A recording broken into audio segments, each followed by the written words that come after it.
Most people still imagine pricing as something simple. A company sets a price, and everyone more or less sees the same number. That old mental model still feels intuitive.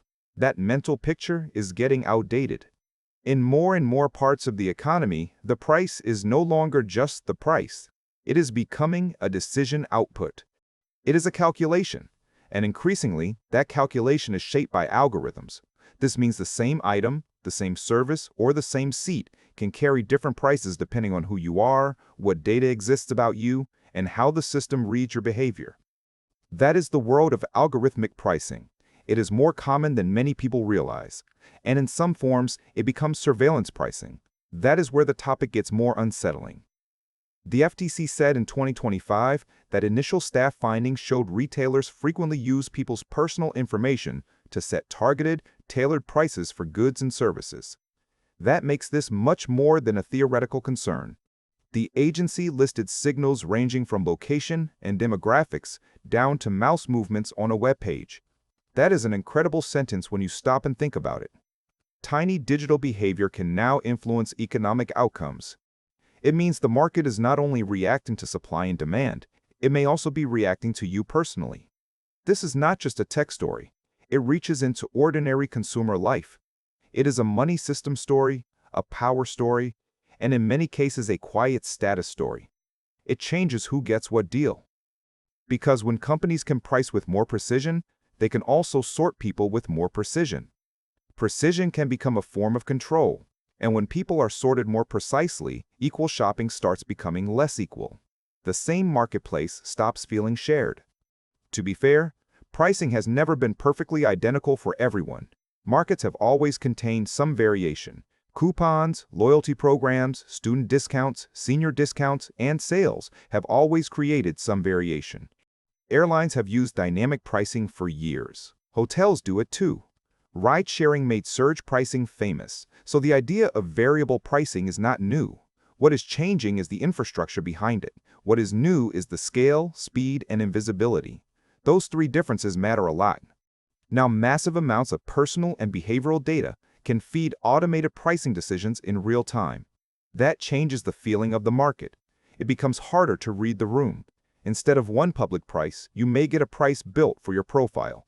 That is a very different market logic from the one most people still imagine. And when the price is built for your profile, the market becomes harder to read. Transparency starts slipping away. You may not know whether you are getting a deal, a neutral offer, or a carefully optimized extraction. That uncertainty is costly by itself. That uncertainty is part of the power shift. Confusion helps the stronger side.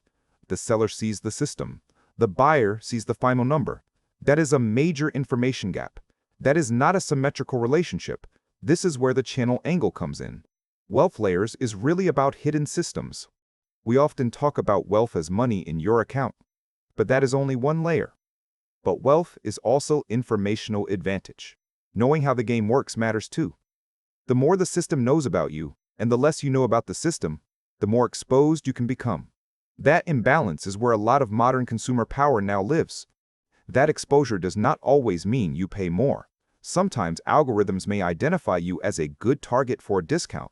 The system can cut both ways. That is important to admit because the honest version of this topic is not, algorithms always raise prices. The reality is more nuanced than that. Sometimes they personalize offers downward. That is part of why the issue is tricky.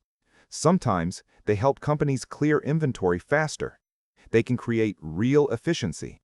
Sometimes they let firms respond quickly to changing conditions. Flexibility is the sales pitch. That is the efficiency argument. And to be fair, companies will always lean on that argument first. But efficiency for the seller does not automatically mean fairness for the buyer. Those are not the same thing. And that is the line we need to watch carefully. Efficiency can hide abusive practices. The FTC opened a surveillance pricing inquiry in 2024, seeking information from companies offering products and services that incorporate consumer characteristics and behavior into pricing decisions. That tells you regulators think this topic is serious enough to investigate. The concern has become official. Not fringe, not hypothetical, real enough for official scrutiny. One concern is obvious. Some people become easier targets. If companies know who is more price-sensitive, less patient, more desperate, or less likely to shop around, they may be able to charge those people differently. That is where optimization starts looking a lot like exploitation. That creates a new kind of inequality. It is subtle, but powerful. Not just inequality of income, but inequality of transaction. The moment of purchase becomes uneven. Two people can enter the same digital marketplace and leave with different economic outcomes even before salary differences finish the story. The inequality begins earlier than people think. One person gets convenience and hidden discounts. Another gets invisible markups. The contrast can be silent. And because the system is opaque, the worse-off person may never even know it happened. They just leave thinking the number was normal. That opacity is the heart of the issue. Hidden systems are hard to challenge. Markets feel fair when prices are legible. Visibility supports trust. They feel less fair when prices are individualized behind the scenes. Hidden personalization feels slippery. The FTC's issue Spotlight on Surveillance Pricing said these systems can use large-scale data collected by sellers and third parties, coupled with advanced algorithms, to help determine the prices offered. In other words, the price can be deeply data-driven. That means the pricing machine is not only watching what you buy, it may be informed by the wider data economy around you: location, device, browsing history, demographic signals, purchase history. None of these has to feel dramatic on its own. Even if each piece seems small, together they can build a remarkably revealing profile. Small signals compound into big judgments. And once a profile becomes detailed enough, pricing stops feeling generic. It starts feeling targeted. It starts feeling strategic. The system is no longer guessing casually. This is where people often say, well, companies have always tried to maximize profit. True, but the tools matter. Capability changes behavior. A shop owner guessing what a customer might pay is not the same as a large-scale data system processing millions of signals. The scale makes the strategy more systematic, more hidden, and more powerful. The scale changes the ethics. Bigger power means bigger responsibility. It changes the power balance too. The advantage becomes lopsided, and it can turn ordinary shopping into a subtle negotiation you did not realize you were in. That hidden negotiation favors the machine. There are also class implications here. This is where the topic deepens. People with more time, more digital literacy, more tools, and more willingness to comparison shop can sometimes resist bad pricing better. Skill and spare time both help. People who are rushed, stressed, less tech-savvy, or dealing with tighter constraints may be easier to monetize. Pressure often becomes a pricing weakness. That is how a pricing system can become a wealth filter, even if it never uses the word wealth. The sorting happens through conditions that often travel with wealth and scarcity. The filter works through proxies.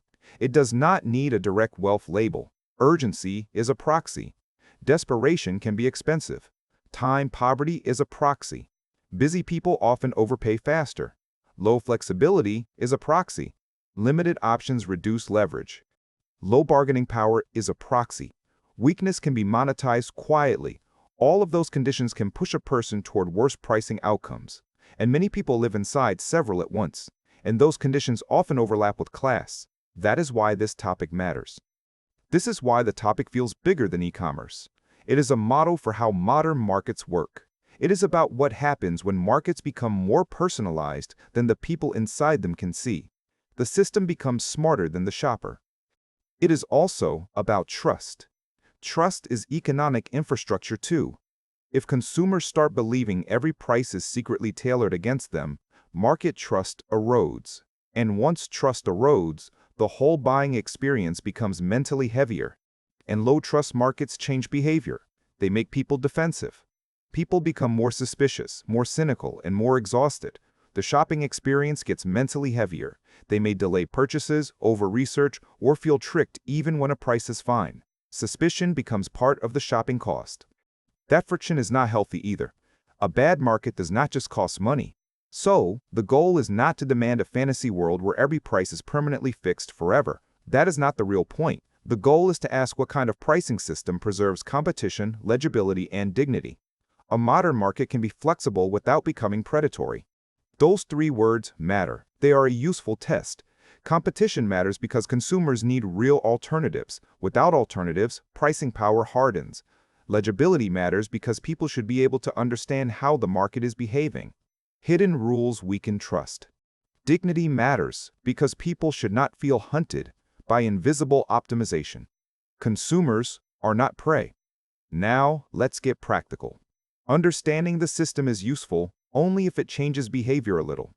What can ordinary people actually do in a world of algorithmic pricing? Not everything, but not nothing either. First, compare more than one channel when possible. One extra check can matter. Check the app and the website. Check direct booking and third-party booking. Check a different seller if time allows. A few extra minutes can sometimes reveal a very different price reality. Second, do not confuse convenience with neutrality. Smooth design can hide rough incentives. A smooth interface can still be an extraction machine. Beauty does not equal fairness. Third, clear your assumptions along with your cart. Test the system a little. Trying another device, another browser, or another session will not fix everything, but it can sometimes reveal whether the price is shifting. Even small tests can teach you how opaque the system really is. Fourth, slow down on expensive purchases. Speed usually helps the seller more. Urgency is expensive in more ways than one. It weakens judgment and leverage. Fifth, learn which markets are especially prone to dynamic or personalized pricing. Some sectors deserve extra skepticism. Travel, tickets, delivery, hospitality, and digital marketplaces deserve extra caution. These are frequent friction zones. Sixth, support transparency rules and consumer protection efforts even if they sound boring. Boring rules often decide whether invisible systems stay accountable. A lot of invisible extraction survives only because nobody can see it clearly enough to challenge it. Opacity is part of the business model. And finally, remember the larger lesson. This topic goes beyond one bad checkout or one annoying app. In the old story, the market simply offered prices. The numbers felt public. In the new story, the market studies people. That is a major shift. That does not mean every algorithmic price is evil, but it does mean scrutiny is reasonable. But it does mean the same product can live inside very different economic realities depending on who is shopping. Personal context now shapes the price more directly. That is how algorithms decide what you pay. Once prices stop being purely public and start becoming personal, shopping becomes another place where information, power, and class quietly shape the outcome, and where paying attention becomes part of protecting yourself in a market that now watches back.